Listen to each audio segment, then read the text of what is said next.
ਪਾਕਿਸਤਾਨ 'ਚ ਪੰਜਾਬੀ ਕੌਂਪਰੈਸਾਂ ਦੇ ਸਭ ਤੋਂ ਵੱਡੇ ਨੈਟਵਰਕ ਪੰਜਾਬੀ ਨੈਸ਼ਨਲਿਸਟ ਫੋਰਮ ਵੱਲੋਂ ਜੀ ਆਇਆਂ ਨੂੰ। ਮੁxtਲਿਫ ਕਿਸਮ ਦੇ ਰਿਸ਼ਤਿਆਂ ਦੇ ਨਾਲ ਕੀ ਕਰਨਾ ਚਾਹੀਦਾ ਹੈ? ਰਿਸ਼ਤੇ 3 ਦਰਜਾਤ ਦੇ ਹੁੰਦੇ ਨੇ।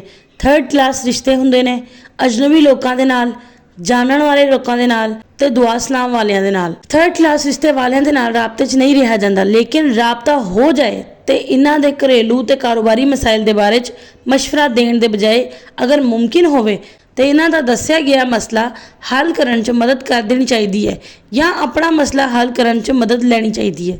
2nd ਕਲਾਸ ਰਿਸ਼ਤੇ ਹੁੰਦੇ ਨੇ ਕਾਰੋਬਾਰੀ ਅਮੂਰ 'ਚ ਸਾਥ ਦੇਣ ਵਾਲੇ ਲੋਕਾਂ ਦੇ ਨਾਲ, ਘਰੇਲੂ ਅਮੂਰ 'ਚ ਸਾਥ ਦੇਣ ਵਾਲੇ ਲੋਕਾਂ ਦੇ ਨਾਲ।